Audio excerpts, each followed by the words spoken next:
Hi, folks. Welcome to Crisco's Corner.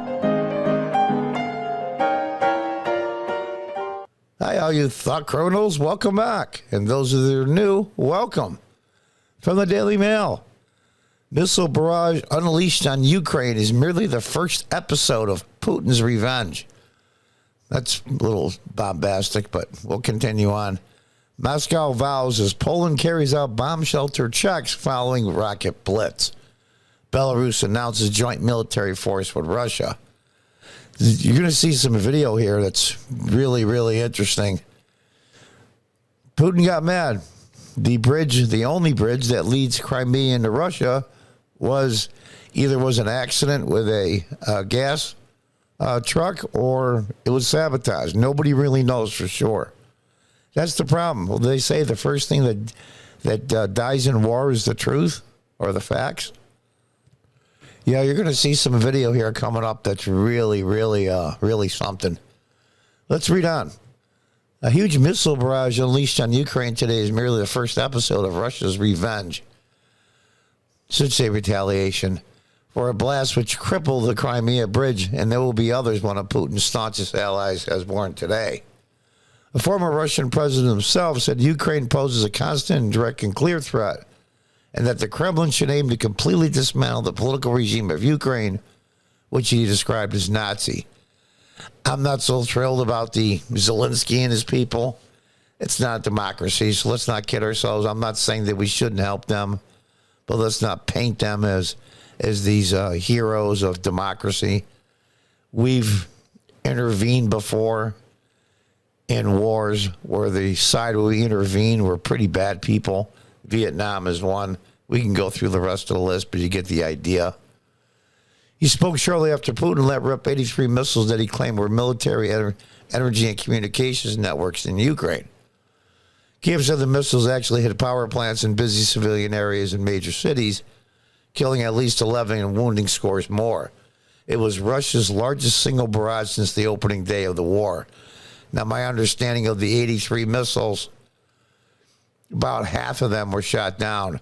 Now, here's some very, very, very interesting footage. Let's check it out. You're going to see somebody walking along the bridge there. All of a sudden, boom. I mean, that person didn't jump very much. I mean, they took off, but I guess it happens quick. You don't really notice, but it's the bang that gets your attention. But I'd be a hell of a lot running a lot faster than that. Here's another photo here of a bridge being blown up. It's really something. There's some more footage coming up. Must be from closed circuit television on some of these spots. It's really, really something. Let's check out the next one. There's some pictures there.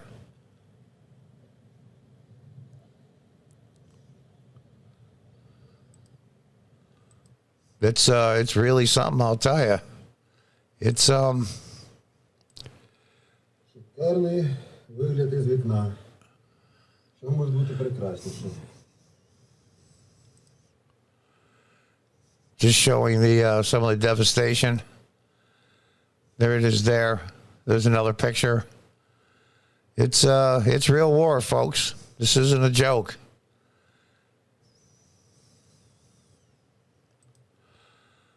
What is that quote from Robert E. Lee? It's good that war is so terrible that we grow too fond of it. And there it is there. But that original video is really something, I'll tell you. And this is what real war is all about. Those of you that are gung-ho on war, this is what it's all about. It's really something, I'll tell you. There's a lady there wounded. There will be casualties, unfortunately. Some more photographs there. And there's a map. You can see in the red there in the bottom right-hand side. Those are the 4 provinces, so-called, wanted to leave Ukraine and join Russia. They were annexed. I say so-called because we're not really sure if those votes were legitimate. But nobody knows the truth. Everybody lies. Everybody twists the truth on both sides. Is Russia the good guys in this? Of course not. Of course not. Ukraine was attacked. And there's just some more photographs there. There's some more. We'll see some more video here. There's the video from a distance there. It's pretty bad stuff. There's a Russian warship firing missiles. They can come from anywhere with the computer guided systems they have. It is what it is. It's just destruction and chaos and death and misery, as most wars are. At least 83 rockets were fired as part of the salvo, Ukraine's military said, but half were shot down, slamming into cities across the country. At least 11 people died. A mixture of missiles and Iranian-made suicide drones. Well, drones with bombs on them are suicide by nature, but never wrote this. It's the hyperbole. They're trying to take one side over another. It's the way journalism is now, instead of just reporting the facts. Putin said he ordered strikes on military communications and energy infrastructure after what he called terrorist attacks by Ukraine. That was from the bridge in Crimea.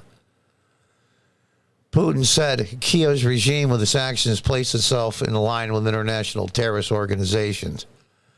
Well, he's not exactly so clean either, but here's the problem. When both sides are bad guys, you have to pick the side that's the least bad guy. I mean, that seems to be history as far as the United States intervention goes lately.